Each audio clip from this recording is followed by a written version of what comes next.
듣는 찬양대도 더 힘이 나지 않을까 아멘. 그런 생각을 가져봅니다.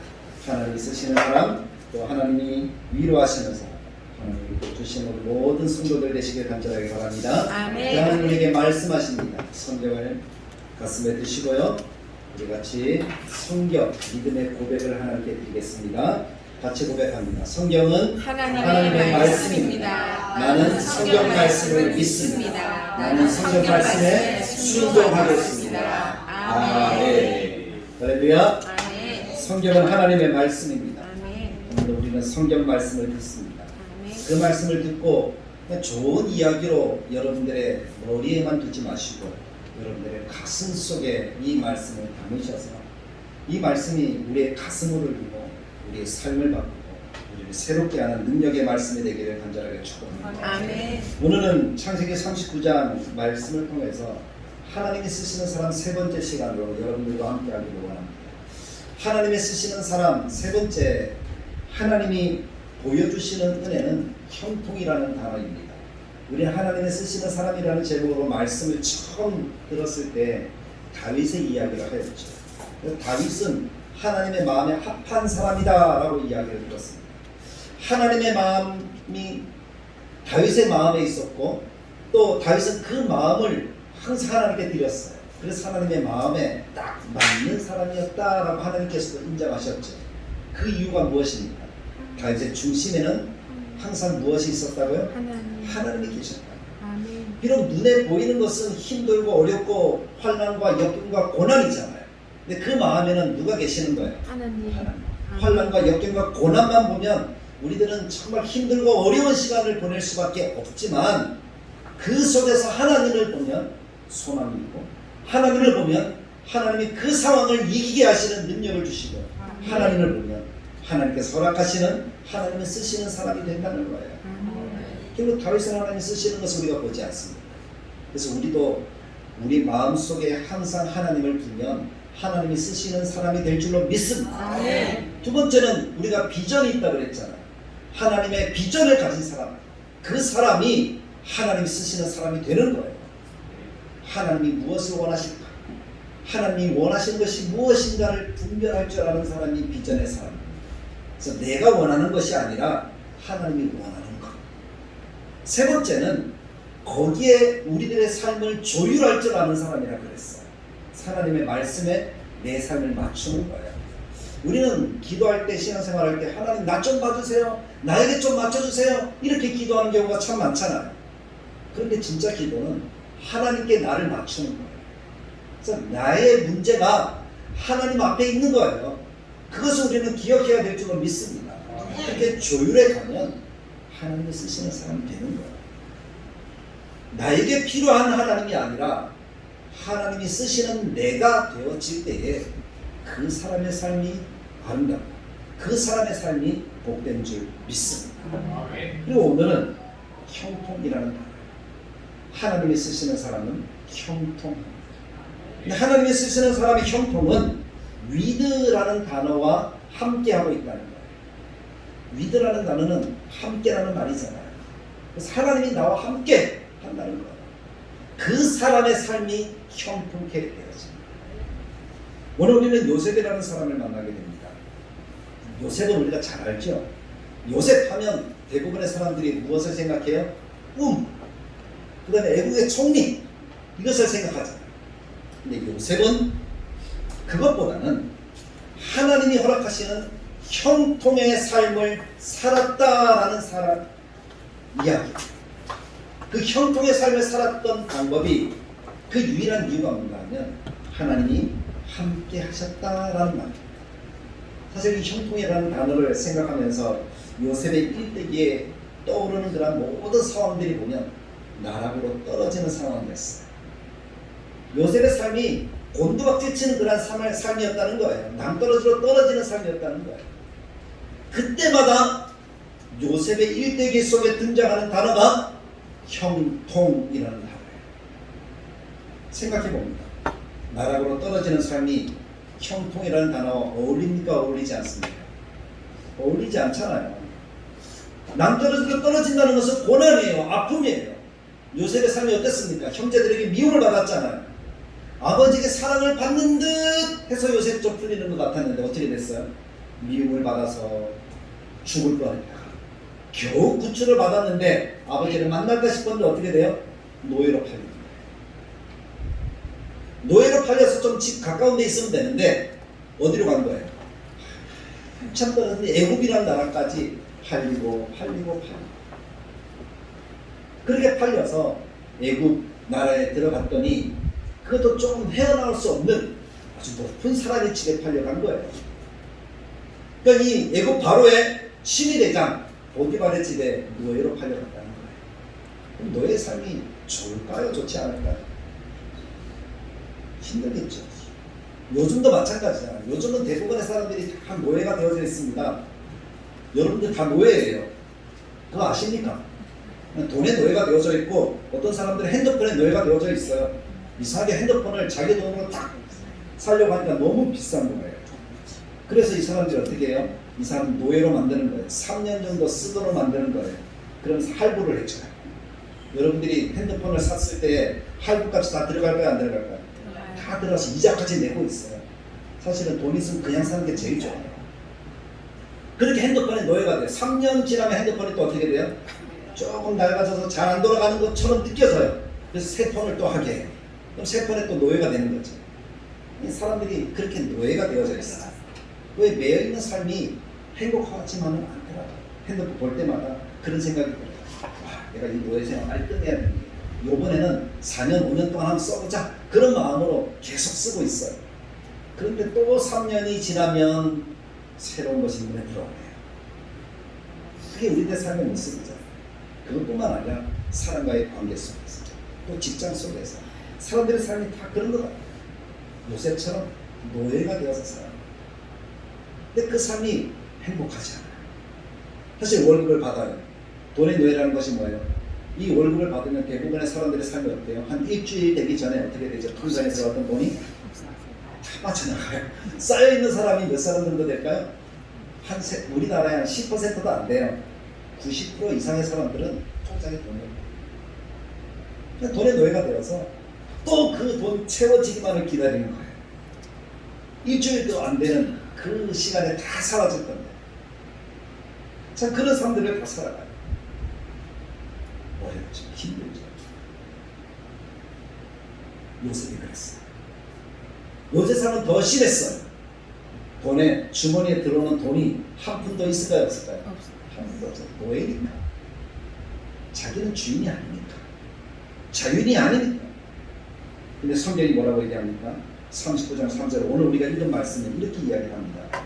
그의 주인이 여호와께서 그와 함께 하심을 보며 또 여호와께서 그의 범사에 형통하게 하심을 보았더라. 요셉의 삶이 어떻게 했다고요? 형통했대요. 아니 말이 안 되잖아요. 노예인데 형통해. 그런데 노예의 삶, 요셉의 삶을 보면 그 형통한 것 같아요. 근데 노예가 되었는데 분명히 구덩이 속에 갇혔는데 일이 술술 풀리는 거예요. 형들의 마음이 조금 바뀌어서 구원이 되죠. 그리고 어떻게 될지 모르고 있으면 노예로 팔려갔긴 했지만 이 사람 저 사람 팔려서 결국 애국까지 흘러왔지만 그 집에 가서 보니까 그 집에서도 어떻게 되는 거예요? 술술 풀리는 거예요. 아직 요셉의 나이가 20대 또 되기 직전이에요. 요셉이 아주 어릴 때예요. 그런데 그 노예들 가운데 요셉이 어떤 사람이 되어져 있는 거예요? 총무가 되었다는 말은 노예 가운데 대장이라는 거예요. 이상하게 마치 풀린다라는 생각이 들지 않습니까? 그게 형통이라는 거예요. 좀 풀리나 싶었는데 총무 되지 얼마 되지 않았을 것 같아요. 요셉은 젊으니까 용모가 빼어나고 또 아름다웠다라고 이렇게 이야기합니다. 남자가 아름다운 것은 뭡니까? 건장하다는 거잖아요. 땀을 흘리는 그런 일을 한다는 거잖아요. 그 모습을 보이고 있는 거예요. 그랬더니 한 여인의 마음에 탁 드는 거예요. 그래서 어떻게 됐어요? 누명을 썼네요. 어디로 갑니까? 감옥으로 갑니까? 형통입니까? 아닙니까? 불통이잖아요. 그거는 형통이 아니라 우리 더 안 되는 거잖아요. 그래도 보디발의 집에 있을 때는 먹을 거, 뭐 입을 거 이런 건 어때요? 총무니까 자기 손에 다 있으니까 마음대로 할 수 있잖아요. 감옥에 가면 이제 그건 안 되는 거죠. 먹을 거 제대로 줍니까? 요즘 시대야 인권이니 뭐니 해서 먹을 거 제대로 주겠지만 그 시대는 먹을 거 안 줘요. 돈 없으면 아무것도 못해요. 겨우 죽지 않을 만큼만 줍니다. 하루에 한 끼 정도 줄까요? 그게 감옥에 있는 노예보다 못한 그런 사람의 모습이에요. 근데 성경이 또 뭐라고 하는가 하면 39장 23절에 보면 한 절만 넘기면 나오니까 한번 읽어볼게요. 23절에 딱 보십시오. 같이 볼까요? 시작. 간수하는 그의 손에 맡긴 것을 무엇이든지 살펴보지 아니하였으니 이는 여호와께서 요셉과 함께 하시니라. 여호와께서 그를 범사에 형통하게 하셨더라. 할렐루야. 이 말씀 가운데 보니까 요셉이 또 어떻게 됐어요? 형통했대요. 감옥에 갔는데. 아니 그 깜깜하고 어둡고 습한 곳에 있으면 무엇이 그리 좋겠습니까? 그 삶이 좋다라고 이야기할 수 있는 사람은 세상에 한 사람도 없을 거예요. 억만 돈을 주고서라도 감옥 체험하라 그러면 감옥 가고 싶은 사람 있습니까? 1억 줄게 감옥 가라. 그것이 어떤 것인지 알겠습니까? 요셉의 삶이 형통하다. 근데 성경이 그렇게 말씀하고 있다는 것입니다. 그래서 저는 나름대로 한번 생각해봐요. 우리의 시선으로 무엇인가를 바라볼 때 이성적인 생각이잖아요. 우리의 시선으로 무엇인가를 바라볼 때 그것은 결코 형통한 삶이 아닙니다. 우리 더 안 좋잖아요. 낭떠러지로 떨어졌는데 또 떨어진 거잖아요. 감옥까지 갔어요. 한없이 추하는 것처럼 보이지만 하나님의 시선으로 볼 때는 요셉이 지금 바른 길을 제대로 가고 있다. 그래서 하나님이 말씀하는 거예요. 형통이다.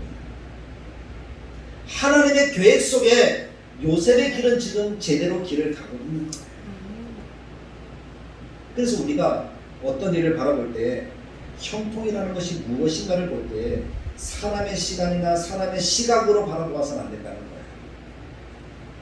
우리가 앞에도 얘기했지만 기도할 때도 마찬가지예요. 기도하는데 내 중심으로 무엇인가를 구해서는 안 된다는 거예요. 그럼 내 욕심이고 욕망입니다. 하나님 중심에서 볼 때에 하나님께서 우리에게 허락하시는 형통의 삶이 되어진다. 오늘 이 요셉의 이야기도 똑같아요.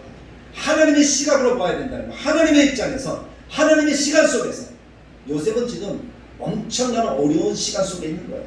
노예와 감옥에 살고 가족도 없어요. 자기 주변에 있는 사람이라고 아무것도 없어요. 그러면 힘들고 어려운 고난의 시간이지만 하나님의 시간으로 볼 때는 그 시간이 뭐예요? 요셉이 형통해지고 있는 시간입니다. 하나님이 그렇게 만들어 가십니다.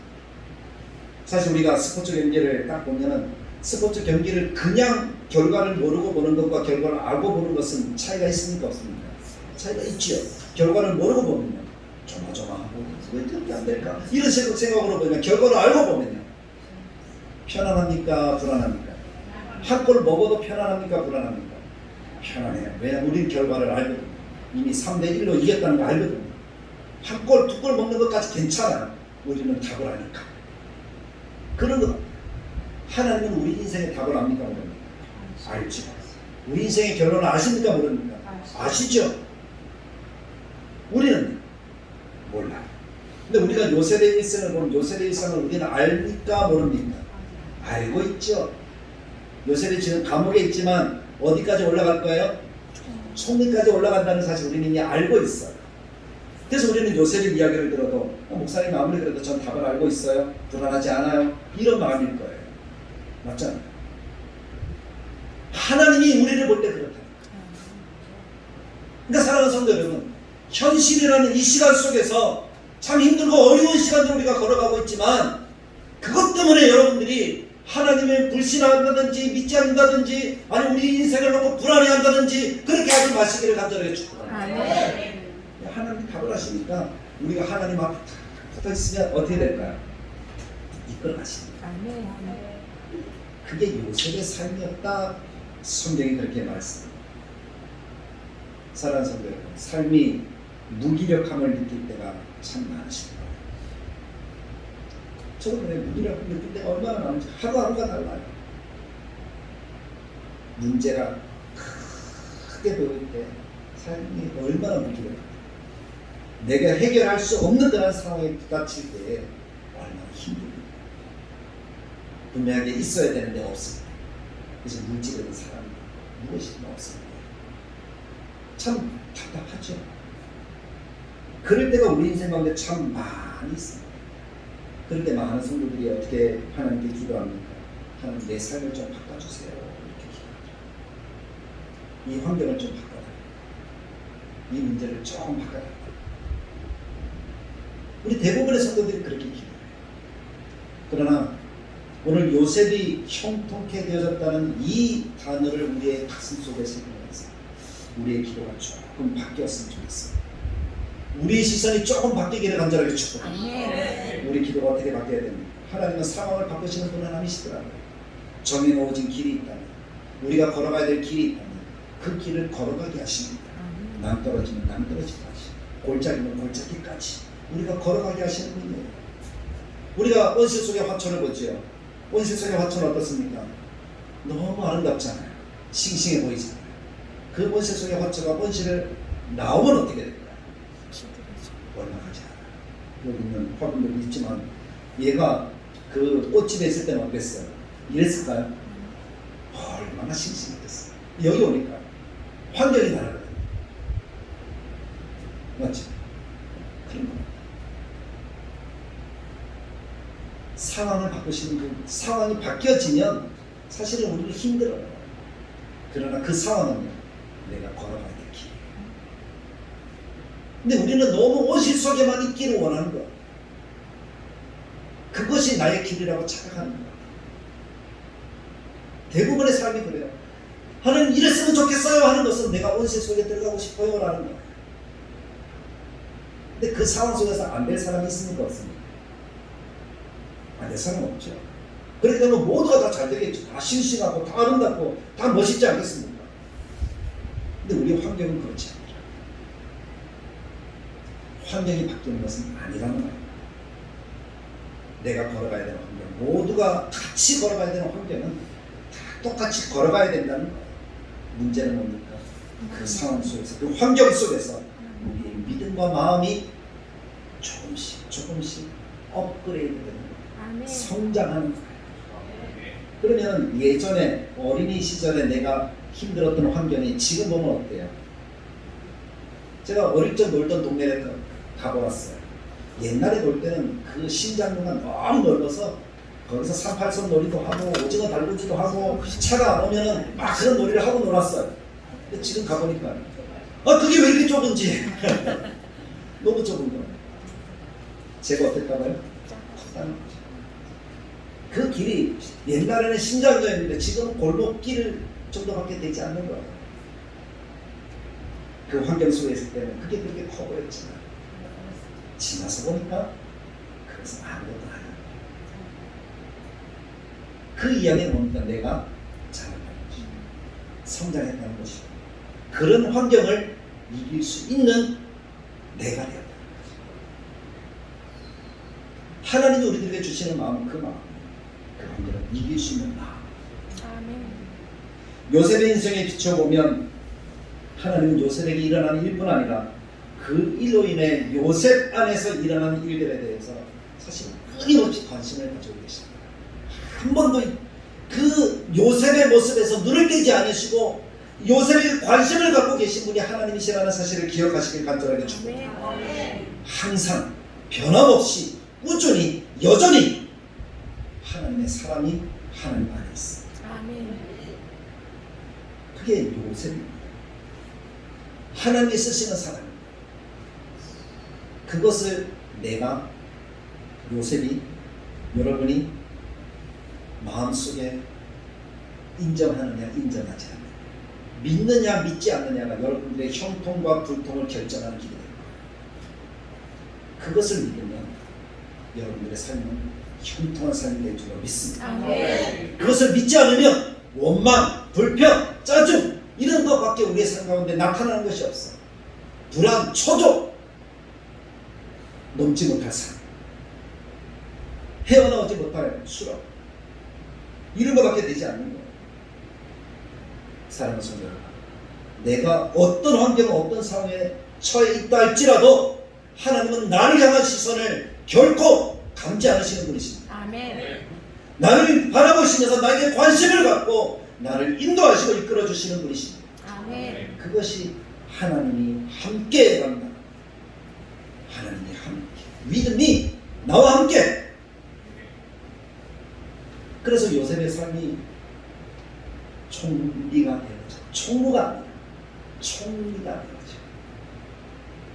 우리말로 국무총리가 대통령이 없을 때 뭐 하는 사람이에요? 대통령 역할을 하는 사람.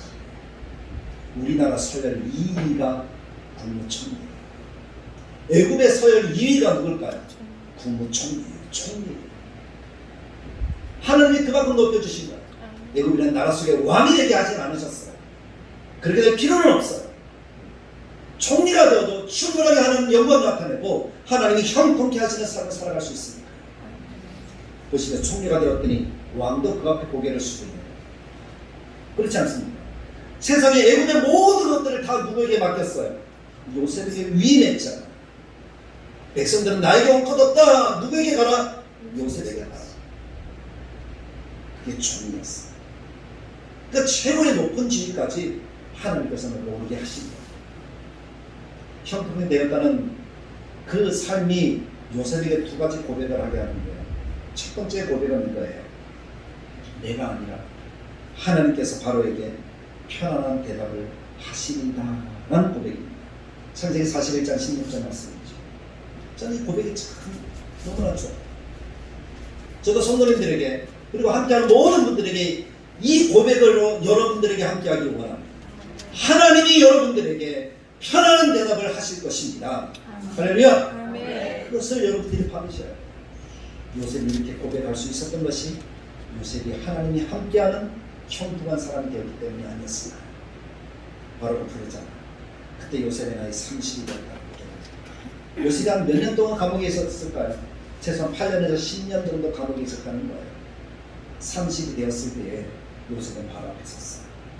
30이 되는 나이는 예수님도 30이 되었을 때 공생애를 시작하잖아요. 고대 근동지방에 관직에 나갈 수 있는 나이는 30입니다. 그게 딱 정해져 있어요. 30 이전에는 나가고 싶어도 나가지 못하는 거 배우는 거예요. 30 되어야 관직을 얻어서 왕과 함께 일할 수 있는 거예요.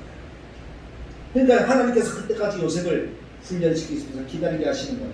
믿음이 나와 함께 하는 그 하나님을 경험하게 하시는 거예요. 그래서 그가 하는 일들 가운데 형통하게 하시는 거예요. 순탄하게 하시는 거예요. 떨어졌지만 밑바닥까지 내려갔지만 그 속에서 일어날 수 있도록 하나님이 그 속에 계시는 거예요. 그것을 요셉이 무슨 일이 있어요? 흔들리지 않는 믿음으로 받아들이게 하시는 거예요. 오늘 학습 공부를 했습니다. 우리 학자 선생님이 물어봤어요. 환난과 고난과 역경이 있을 텐데 그런 질문을 했어요. 누가 칼을 들고 와서 당신에게 칼을 찌르면서 예수 믿지 마! 이렇게 이야기할 건데 그때도 예수 믿겠다고 얘기할 수 있겠느냐? 그랬더니 뭐라고 대답했을까요? 네. 무서워요 했을까요? 아닙니다. 예! 나 예수 믿습니다. 그렇지. 할렐루야. 그게 믿음이고 하나님께서 허락하시는 요셉의 고백인 줄 믿습니다. 아멘. 하나님이 바로에게 편안한 대답을 하시리라. 이 고백을 할 수 있는 믿음이 바로 거기서부터 오는 것입니다. 보디발은 하나님이 노예 요셉과 함께 하심을 보았습니다. 감옥에 가면 간수장은 죄수 요셉과 함께 하시는 하나님을 보았대요. 그 함께하는 모습이 형통이래요. 감옥에 갔는데 간수장이 모든 걸 다 맡기는 거죠. 보디발은 요셉에게 자기 집의 모든 것들을 다 맡기는 거죠. 그리고 이제는 바로마저도 누구에게 다 맡기는 거예요? 요셉에게 다 맡기는 거예요. 왜냐하면 요셉 안에 있는 하나님의 지혜를 보았어요. 요셉은 힘들고 어려운 두려움과 고난의 골짜기를 지날 때마다 하나님의 인도하심을 그렇게 경험합니다. 믿음이 하나님이 함께 하신 것을 보는 거예요. 그랬더니 요셉의 삶이 형통케 되었답니다. 약할 때 강함 되시네 나의 보배가 되신 주 나의 모든 것. 사랑하는 성도 여러분, 약할 때 강하고 계시는 그 하나님을 아멘. 바울이 고백했던 것처럼 요셉이 그의 삶을 통해서 나타내 주시는 거예요. 아멘. 우리의 삶에 그 하나님이 함께 하시는 경험을 하는 하나님의 백성들이 되길 간절하게 축복합니다. 아멘. 요셉과 똑같은 경험을 하기는 쉽지 않습니다. 나를 공격하거나 비난하는 사람, 그런 사람들을 내가 항상 만날 수는 없잖아요. 내 삶이 계속 곤두박질치진 않잖아. 그러나 그런 환경들이 올 때에 하나님이 나와 함께 하신다는 믿음을 고백할 수 있는 용기, 아멘. 그것이 오늘 하나님이 우리에게 허락하시는 용기인 줄 믿습니다. 아멘. 비난합니다. 공격합니다. 그 사람을 사랑할 수 있는 용기를 달라고 하나님께 요구하십시오. 내가 손해를 봅니다. 죄를 지키지 않으면, 내가 이 사람을 만나지 않으면 손해를 봅니다. 그럼에도 복음을 위해서 손해 볼 수 있는 용기, 그것을 달라고 하나님께 기도하십시오. 눈앞에 있는 작은 이익 때문에, 눈앞에 있는 작은 것 때문에 하나님을 놓쳐버리면 우리는 평생 손해보는 인생이 될 거예요. 그러나 조금의 손해를 보면 하나님께서 나에게 형통케 하시는 삶을 갖게 해줄 줄 믿습니다. 아멘. 거절당할 수도 있어요. 내가 예수 믿는다라고 이야기하면 거절당할 수도 있어요. 그러나 그 믿음을 포기하지 않고 나는 예수 믿는다라고 이야기할 수 있는 용기, 다시 일어설 수 있는 용기, 그것이 진짜 용기인 줄 믿습니다. 아멘. 우리 인생이 불확실하죠. 불확실 속에서도 두려움이 찾아오는 그 순간에도 믿음의 용기가 바로 요셉이 가지고 있는 용기인 줄 믿습니다. 아멘. 나는 하나님 앞에서 하나님이 함께하는 사람입니다. 어디 말이야, 아내가 유혹할 때 그 유혹을 뿌리칠 수 있는 용기가 거기서 나온 거잖아요. 사람들은 나를 보지 않아도 누구는 나를 보신다고요? 하나님은 나를 보십니다. 아멘. 할렐루야. 그런 용기를 가지고 형통케 되어지는 하나님의 백성들이 되기 위해서 하나님의 손을 꼭 붙드는 우리 사랑하는 성도들에게 간절하게 축복합니다. 아멘. 그 사람이 바로 당신에게 편안한 대답을 주시리다라고 이야기할 수 있는 사람이에요. 두 번째 고백은 무엇입니까? 창세기 50장 20절에 요셉이 총리가 되었어요. 형제들을 만났어요. 그의 아버지가 죽었어요. 장사 지냈어요. 돌아오는 길에 형들이 이야기를 합니다. 아버지가 그런 얘기 하지 않았어요. 그런데 아버지가 했다라고 얘기를 합니다. 그러면서 뭐라고 얘기해요? 아버지가 우리를 부탁하더이다 라고 얘기합니다. 그때 요셉이 뭐라고 얘기했습니까? 당신들은 나를 해하려 하였으나 하나님은 그것을 손으로 바꾸셨습니다. 사람이 행한 일조차도 누가 그 일을 행하셨다고 말하는 겁니까? 하나님이 행하셨다. 하나님의 시간표 속에, 하나님의 상황 속에 내가 있었다는 거예요. 그 일을 하신 분은 하나님이셔요. 여러분들이 예수를 잘 믿도록 하나님이 하시는 모든 권한은 누구의 손에 있는 거예요? 하나님의 손에 있는 거예요. 하나님이 하시는 거예요. 근데 하나님을 붙들어야지 이 고백을 할 수 있는 줄 믿습니다. 아멘. 저 같았으면 요셉의 형들을 되게 나무랬을 것 같아요. 감옥에 가두었을 것 같아요. 혼냈을 것 같아요. 솔직한 제 심정입니다. 이 요셉은 뭐라고 얘기해요? 하나님이 그것을 손으로 바꿨어요. 백성을 구원하게 하셨어요. 이곳으로 보내신 분은 하나님이시라. 그렇게 고백할 수 있는 것은 우리의 삶을 향한 아직 끝나지 않은 하나님의 소망을, 하나님의 가능성을 보는 거예요. 그것이 믿음인 줄 믿습니다. 아멘. 그것이 하나님을 믿는다는 거예요. 이 믿음의 고백이 오늘 우리에게 있기를 간절하게 축복합니다. 지금 보이지 않지만 믿음으로 선포하는 거예요. 근데 그 믿음으로 선포하는 것은 미리 선포하는 거예요. 그래서 내가 잘 되고 있습니다 라고 선포하는 거예요.